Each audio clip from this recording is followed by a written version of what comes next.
have given you every herb-bearing seed. To you, it shall be for food. Genesis 1:29.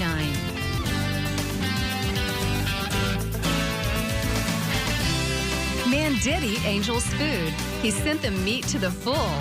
Psalm 78:25. Everyday Manna with Lisa. Hi everybody, and welcome to Everyday Manna. Today is going to be a busy day, and along with every other day of the week. So what we've done is we have pulled out our crock pot, and we are going to just kind of go through the next few programs maybe with some crock pot recipes to ease our afternoons, because I know many of you are as busy as I am, and oftentimes it's 5 or 6 o'clock in the evening and I'm going, what in the world am I going to have for supper? So we are going to do a do-ahead meal that just requires just a few minutes, and you can have your meal on the table within 20 minutes of getting home if you start it in the crock pot. So that's what we're going to do. We're going to make Mexican beef sandwiches. Then to serve alongside that, we're going to do a Southwest corn salad, and for dessert, we're going to have a chocolate delight, and it's going to be fabulous. But the first thing we need to do is get our roast in the crock pot. Now this is something that you can do the night before if you want to, and then have it ready to just plug in the mornings and go out the door. So this part you can do the night before, or you can do it the morning of. It just takes a few minutes. I have here a sirloin tip roast. Now the reason I'm using sirloin tip today is because it was on sale at my grocery store. Normally I do this with a chuck roast. If you're doing a chuck roast, make sure you cut out any of the big chunks of fat that sometimes are in a chuck roast. But this is a very lean sirloin tip roast, and it was less expensive than the chuck roast at my store when I grocery shopped. So, you know, switch it up. Use any inexpensive cut of roast that happens to be on sale that day. This one is about 3 pounds. I'm using gloves just to keep my hands clean. I have one of those packages that you buy in the Mexican food aisle of the taco seasoning. We all know this powdered mix that we put in our ground beef to make quick, easy tacos. And I'm just rubbing it on the beef. Now, I'm telling you, if you want to do this the night before, the flavor will penetrate even more so. So feel free to just, you know, do this the night before. But you want to just rub that taco seasoning and just cover the beef. That's all you're going to do. And, you know, if you're doing a chuck roast and you've cut out the big chunks of fat, you might have a couple of pieces, and that's okay. And put it in the bottom of your crock pot. Now this happens to be a 6-quart crock pot, and if any of the seasoning falls off, just put it right down there on top. And then I'm going to get rid of my gloves here. To go over top of this, we are going to dice up 1 onion, just a medium-sized onion. You could use the frozen pre-chopped if you wanted to, and thaw it out. This is one of those times, you know, we're talking quick, easy meals here that we can get on the table very, very quickly. I know many of you are like me, and you've got small children who are in school, you know, and by the time you get them home and you get homework started, and, you know, it just leaves very little time for supper.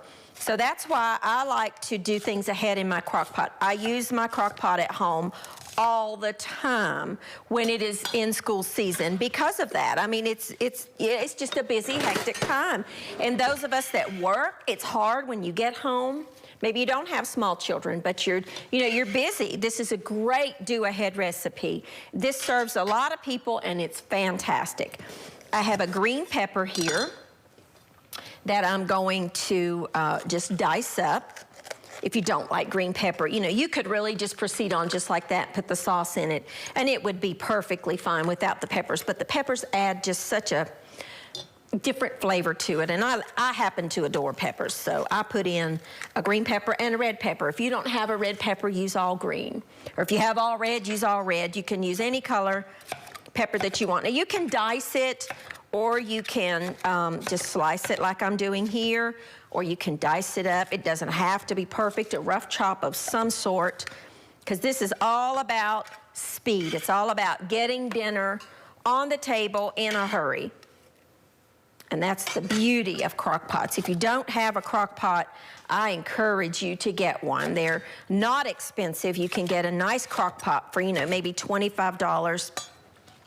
And it will save you time. You can make soups, you can make stews, you can make chilies, you can make beef sandwiches, you can do barbecue, we're gonna do some chicken recipes, we're gonna do all kinds of stuff in our crock pot because we are busy people. We have very busy lives, but yet we wanna feed our families nutritiously and you know, get some good meals on there and not have to spend half our evening in the kitchen. So that's the point of this. Now this is a red pepper. And this happens to be my favorite. I love red peppers, but if you don't have a red pepper, then, you know, use all green or whatever you have on hand will work. It doesn't matter. The point is just get them cut up and get them in the crock pot. I love barbecue, and the inspiration for this recipe is a barbecue. I adore barbecue. You know, the southern barbecue of smoked beef or pork. I happen to like beef more than pork. But I like the pork barbecue. But the inspiration for this, and I love Mexican food, I love tacos and that kind of thing. And I thought, what if we combine the two and just make a delicious barbecue that we can serve on a great, you know, sandwich bun and have a meal. Or you don't even have to put this on a bun. You can serve this as is. Just cut it up and serve it as a roast, would be delicious. I have 1 cup of just beef broth, store-bought beef stock, and then I'm gonna use the whole jar because I really love this stuff. And this is just that bottled chili sauce that you can buy over there where you get the Worcestershire and the A1 and, you know, the ketchup and the mustards and all that stuff. Readily available in any grocery store out there, not hard to find, just right over there where you get the other condiments, and it's just chili sauce. And we're just gonna kind of mix those two together. We're gonna pour it over our roast, and that's it. Now, I did not add any salt because that taco seasoning mix, although I do like the lower sodium kind, that taco seasoning mix has got a lot of salt in it, so I don't add any salt. If you wanna add a little bit of pepper, feel free to. And folks, that's it. Put your lid on. Cook this on low for about, you know, plug it in the mornings when you leave, put it on low, and it takes about 8 hours on low, you know, 8 to 10 hours, or else like 4 to 6 hours on high if you want to do it quicker. And it's done, and that's it. We're gonna take a quick break. I'm gonna plug this up, get this cleaned up, and when I come back, we're gonna make a Southwest corn salad to go alongside our barbecue. I'll be back with you in just a minute.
Hi, and welcome back. Now, our crock pot is plugged up and cooking away. We've got our Mexican beef cooking away in our crock pot because we're doing fast, easy meals for supper tonight. I have a large skillet here that we're gonna saute some corn in, and I bought some fresh corn at my store because it looked fabulous. So I have fresh corn here, and I've got about 6 ears, and I've gone ahead and cut some of the corn off. I'm gonna show you a little trick. You probably have seen it already. I've done this for years, and it really, really, really works. Take your bundt pan and put your ear of corn over the hole, and look, you can cut the corn off, and it doesn't go everywhere on your counter. So just cut off the kernels from the corn. Now, if it's not corn season and you can't get good fresh corn, you can use frozen. You want about 2 cups, thaw it out. And the good sweet frozen corn is perfectly good in this salad. I've done it both ways. I made this for the first time, it's been about 2 years ago, for a picnic that I was having at my house for my family one day. And I just needed a quick little easy side dish to go along with our burgers. We were having burgers that day. And I had some corn and I had black beans, and I thought, we could make us a salad. And it just birthed from that, and it was fabulous. In my skillet, now I've got about 6 ears of corn here. I have about 3 or 4 tablespoons of just canola oil, vegetable oil, something like that. Whatever you have on hand, olive oil will work. Whatever you have will be fine. And just put your corn in your skillet, and we're just gonna kind of saute it. You don't want it to be, too mushy, for lack of a better word. Gonna add about a teaspoon of salt to that, and some fresh ground pepper.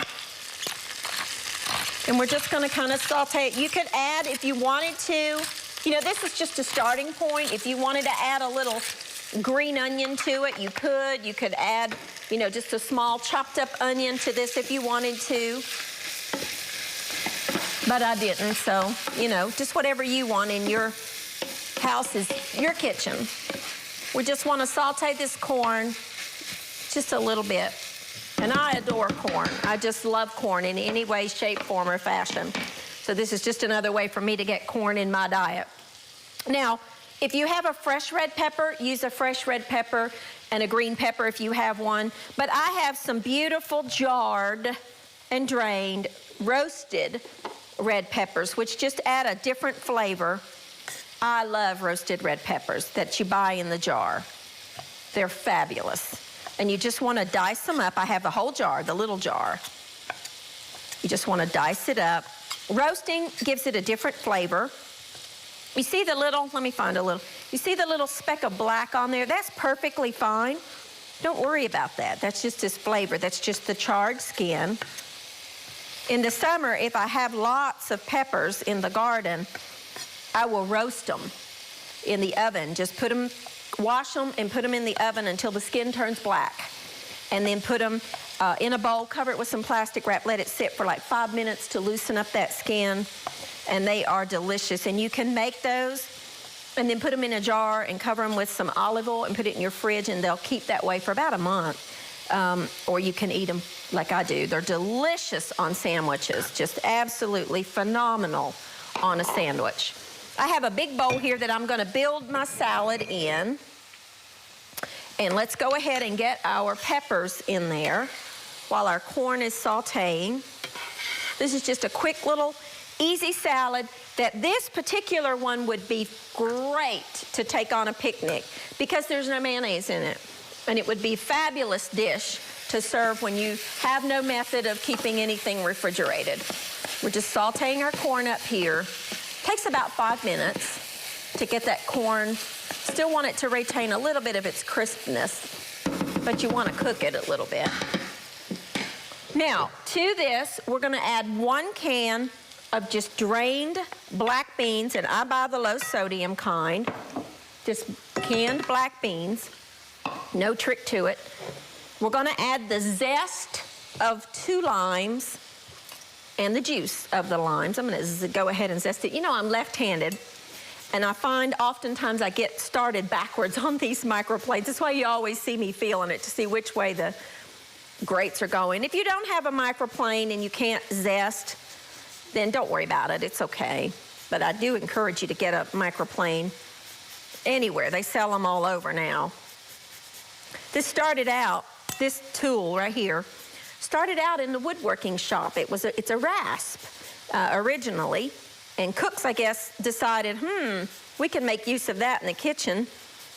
And so they kind of borrowed it from the woodworkers, and now it's one of the most used tools in the kitchen. It's great for getting the zest off of any kind of citrus fruit. And I grate cheese with it. I do all kinds of things with my rasp. Come now in different size holes. You can get bigger holes. This is the original kind, and which probably is my favorite. But like if you want to grate some cheese or something, you can get a little bit bigger holes on some of them, and it's great for just, you know, cheese over pasta or whatever you're cooking. Making pimento cheese sandwiches. Homemade pimento cheese. We're going to do that together one day too. That's delicious. Grilled cheese sandwich with pimento cheese. Can't tell you how good that is. Limes. Did you know this? This is a little fact for you, that limes don't have any seeds. Isn't that interesting? Lemons do, but limes do not have seeds. Now, sometimes key limes will, but the regular limes that we buy in the grocery store don't have any seeds. I don't know how they produce them. I guess they graft the plants, but that one squeezed up on me. These are juicy limes. 2 limes, the zest and the juice, because we're building our dressing. The corn's smelling good. 1 teaspoon of just regular chili powder and 1 teaspoon of just ground cumin. Stir that up. I'm going to add some parsley in a minute. Let's check our corn. Yep, we're getting done. Oh, delicious, delicious, delicious. All right, let that cool down for just a second. Now, I have here a fresh jalapeno pepper. If you are sensitive to peppers, wear gloves, because I promise you, it's hot. And if you touch your eyes with it, it will burn. So if you're sensitive to heat, please, please take precautions and wear the gloves. Jalapenos don't bother me too bad. Now, some peppers do. Habaneros really do, but the jalapenos don't. Depending on how spicy you like yours, take the ribs and most of the seeds out. You want to dice this fine because this is going to be left raw in the salad. You want to mince your fresh jalapeno pepper very, very fine. I'm just going to use 1. If I was the only one eating this, I probably would put both because I really like spicy food. But I'll be kind.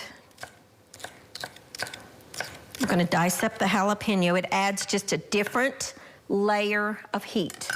It's all about layering in different types of flavors. So we'll put 1 jalapeno in there. Then we're going to add some rice vinegar, which is one of my favorite little tools, or not tools, but ingredients to have in the kitchen. I don't know, 3 or 4 tablespoons or so. I'm going to take a quick break. I'm going to get the corn out of the skillet in the bowl. We're going to chop some parsley, and we're going to get this finished. Then we're going to start on dessert. I'll be back with you in just a minute.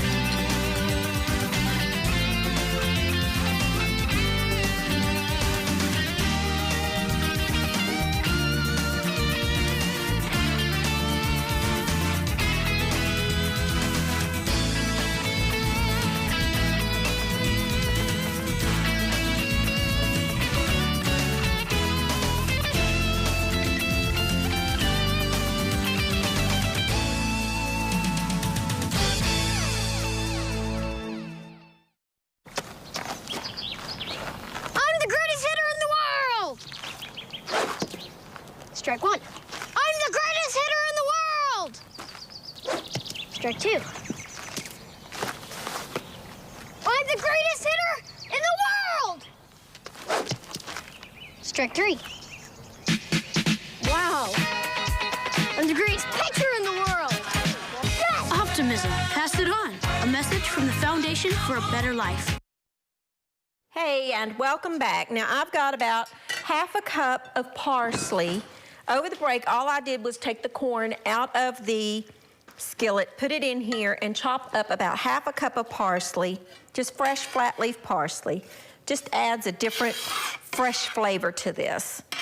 And this is done. Now, this needs to chill a little bit. You can eat it warm or you can eat it cool, whichever you prefer. It doesn't matter. Now, always taste your food for seasoning because we didn't add any salt, remember?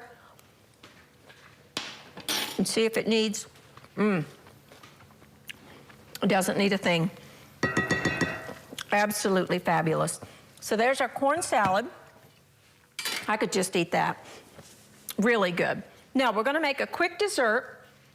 I bought just a chocolate shell, you know where you get the graham cracker shells in your baking section. I just got a chocolate one. Let me move this out of my way. Just a pre-purchased up chocolate pudding or crust.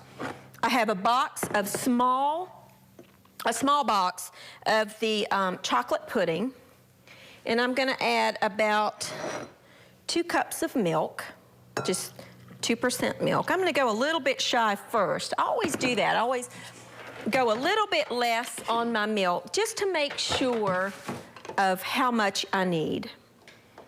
I usually end up with about 1 3/4 cup or so.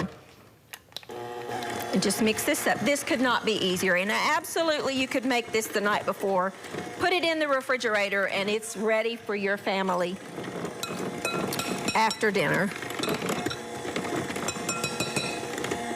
Yeah, let's add just a touch more milk, I think. Just a little more. Whip that together. In this bowl, I have 1 block of cream cheese that I have brought to room temperature, and you could absolutely mix up these flavors any which way that you want to. Set this aside, and I'm gonna use the same beater. It doesn't matter. It's all gonna go in the same thing anyway. Probably should have done the cream cheese first, but that's okay. I have 1 block of cream cheese, and I'm gonna add just a little bit, maybe, I don't know, 3/4 cup or so of just plain whipped topping, whatever kind you like, and a touch of extract. I'm gonna use my same chocolate beaters, but it doesn't matter. You can use almond extract or vanilla, whichever you have.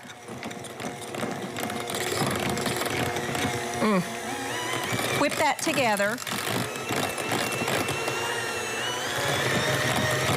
And this is our first layer. And that's it. That out of there. Set it to the side. Take a spoon. Put the cream cheese mixture first. And what I like to do, because these crusts can be a little delicate, is I like to just put a little, spoonfuls all around. I make this with a nut crust and lemon. I make it with graham cracker crust and lemon. I've made it with white chocolate pudding. I've made it with pistachio pudding, just whatever kind of pudding that your family likes. My little ones just so happen to love chocolate, as most people do. Be very careful with the crust. And just spread that out. You want just a little layer on the bottom. And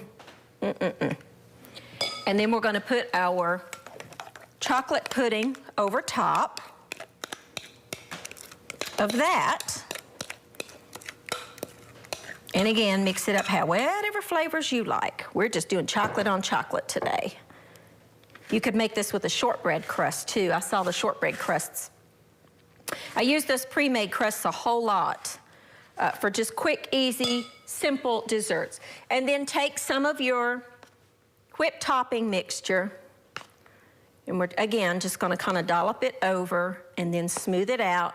Put it in the refrigerator, let it chill for about an hour, and there you go. You've got an easy, quick dessert for your church picnics or your family reunions. This is a great little dessert to take along. Take the lid off, flip it up the other side, and put it back on there, and you got a little travel case there ready to go. Now, how easy was that? That was what, a 4-minute dessert? Get it together and boom, and it's done. And everybody will like it. Set that to the side. Now, the star of our show, our wonderful, delicious pork sandwiches. Beef sandwiches. Take your beef, roast, put it in some kind of a dish. Take 2 forks and shred that meat. Because we've cooked it in the slow cooker Look how tender. It's just falling apart. This was a sirloin roast, again, sirloin tip, because it was on sale. If your chuck roasts are less expensive, use chuck roast. That's perfectly fine. Whatever works, whatever's the less expensive option for your family. I like both roasts. Bottom round would work here. The mock tender would work here. Whatever's on sale at your grocery store. Shred all that meat up. And then we're gonna put it back down in our juices, in our crock pot. Don't drain the juices away. Keep those delicious juices, because that's gonna be our flavoring for our sauce. Let me get a little, your peppers and your onions and your chili sauce and your beef broth. We're gonna just put that over it. Then we're gonna kind of mix it up a little bit. Now I have just some plain Kaiser. Now I would add more. I'm just gonna get a little section ready for the sandwich. But you could take this and put it back in the crock pot if you wanted to. Take a little bit, get that sauced up, put this on your bun. I'm just using a Kaiser sandwich bun, whatever you like, whatever kind of sandwich that your family likes. If you wanted to top that with some, you know, coleslaw, you could do that. I like mine plain because I like to just taste the flavors, but whatever your family likes. And there you go, is just a delicious little quick, easy Mexican sandwich, a little Mexican barbecue sandwich for your family. And then our delicious little corn salad to serve alongside of it. This could chill, you could do it warm or cold, either way. It's good either way. If you want to make it ahead and put it in the fridge, go right ahead. And there's your delicious little